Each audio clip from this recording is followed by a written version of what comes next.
Hey guys, welcome to the Adjective Genius course, 6th class. I am Thaisi and I'll be your guide today in talking about prefixes in adjectives in English. Let's go!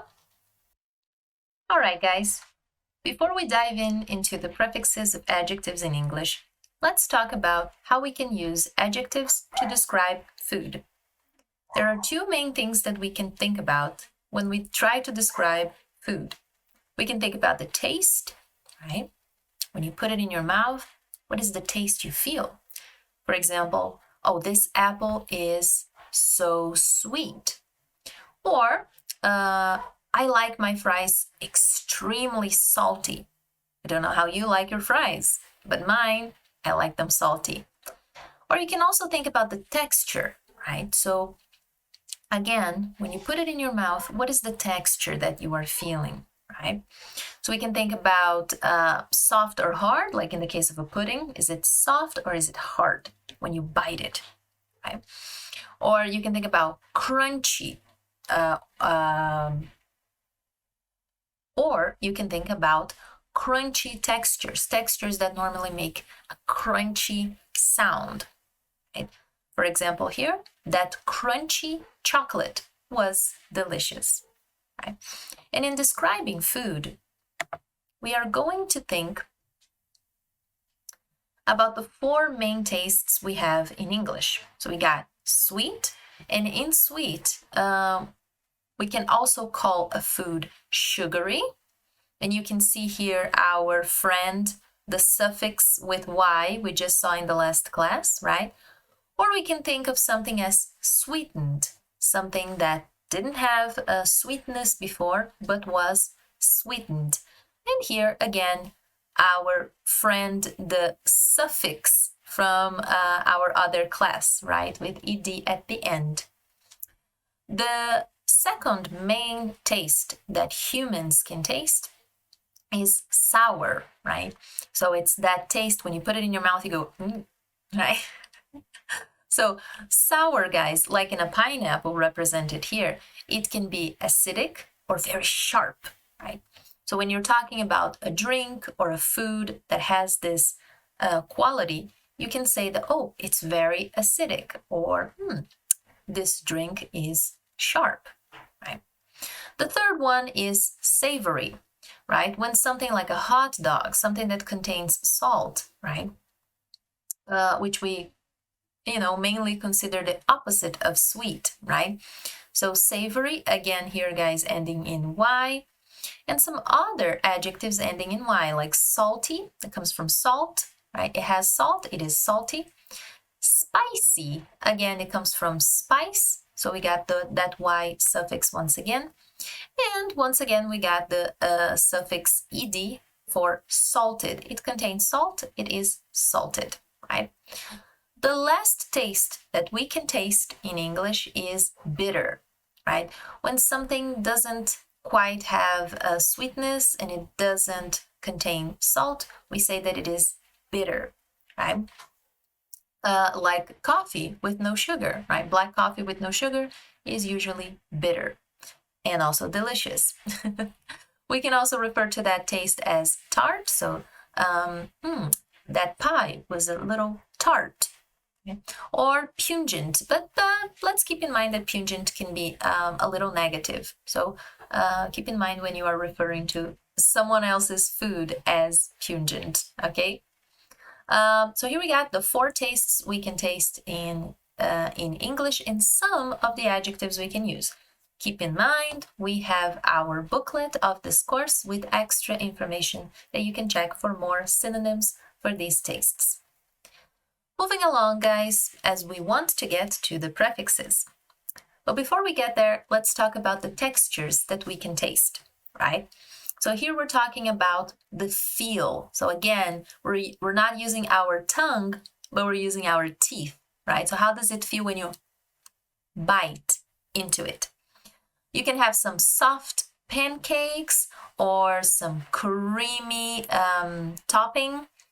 You can get some oily olive oil or some chewy is like you can chew many times. You can get some chewy mushroom, right? A tender chicken, right? When you just bite and it's deliciously cooked, it's tender.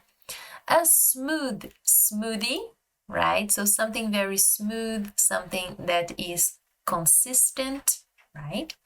Something tough, something that you can bite and it takes you a long time to bite down.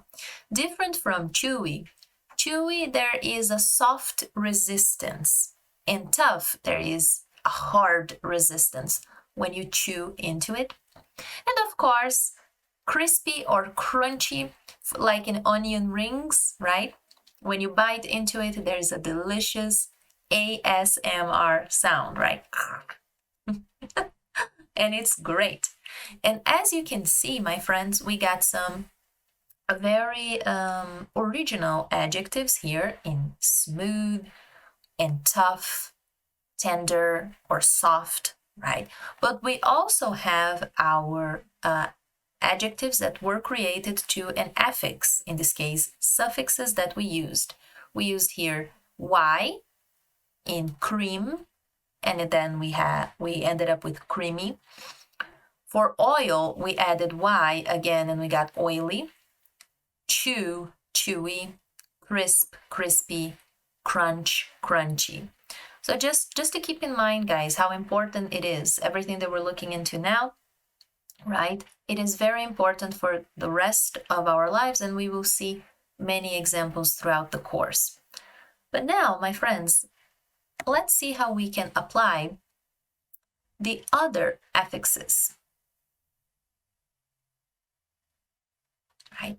Over here, my friends, we just got a couple of other adjectives that we are going to find in our booklet, okay? As I am Brazilian, I separated here into cognates of the Portuguese language, like delicious, firm, and delicate. Those are the same or similar word in Portuguese, my native tongue. But there are some other ones that Portuguese speakers might find interesting. All this information is contained in our booklet as well. But moving along, as I said, to our prefixes. What are prefixes? So a prefix, just like a suffix, is an affix, meaning that it's this little part of a word that alone doesn't represent anything. But when you attach it to a word, to another word, it gives that word another meaning, right? So as we have here on our screen, a prefix is a letter or a group of letters that we add to the beginning of a word. Just like suffixes, prefixes change the meaning of words. So affixes are prefixes and suffixes. Prefixes come in the front of the word and suffixes come at the end of a word, okay? Here are great examples, and of course we're still talking about food, my friends. The lasagna was pre-cooked. In this case, pre-cooked, we have an example of a prefix that requires a hyphen, right? Not all of them require a hyphen, okay? But we're going to talk about that later on. We also have that pudding was inedible. Inedible. Edible meaning that you can eat, and in referring to it is not possible, or it is a negative to the word that it's in front. So not edible, something you cannot eat. Okay, that pudding was inedible. It's pretty crazy, right? So you cannot eat that. It's not possible to eat. But moving along, guys, into other prefixes in English. Here are the most common prefixes that we have in English. This is from a list from the Cambridge Dictionary. Okay, our sources will be here linked down below. But as you can see, we got a couple, or let's say we got a few.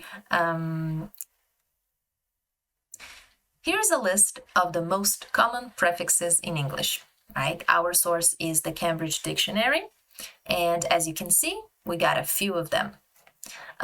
Let's just go over them fairly quickly. We got anti for against, d for opposite, dis for not or opposite of, right?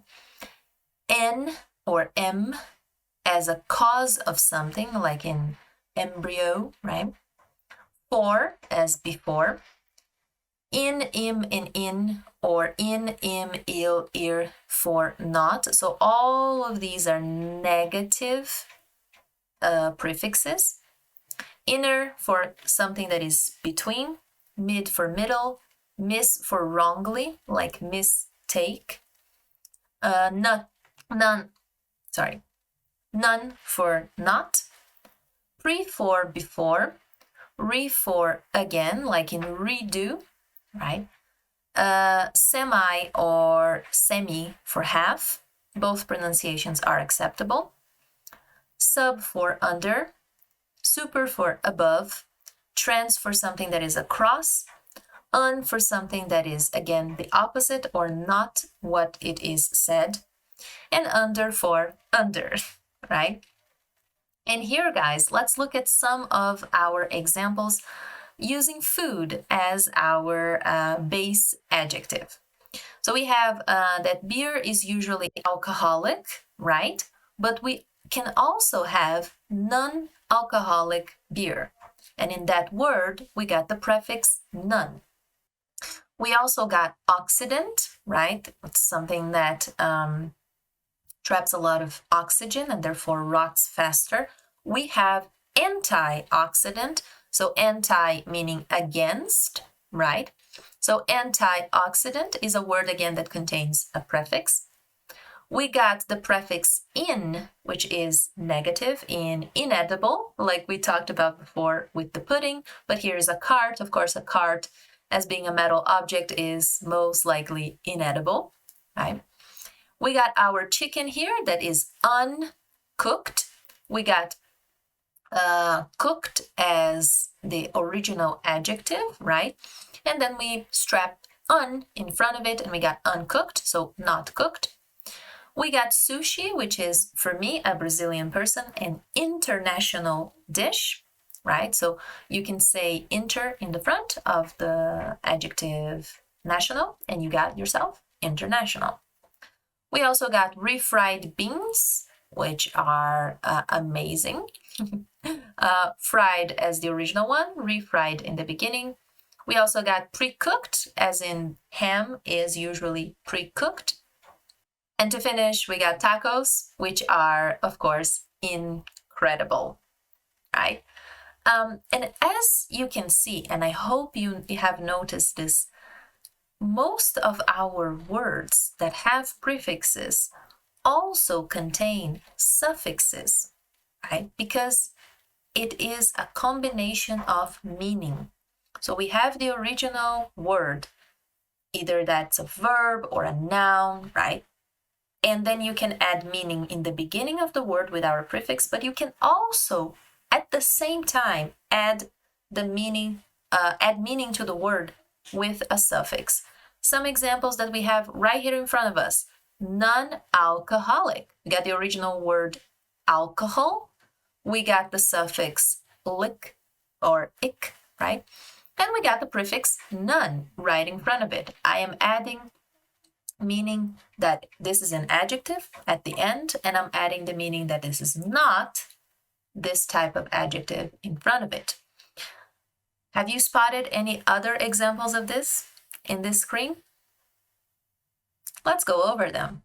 We, of course, got uncooked, cooked here with the suffix ed. We got refried again with ed. And, of course, pre-cooked with ed right over here. We got able in inedible right there. And we got able in incredible right over here. So just to show you guys how suffixes and prefixes can work together.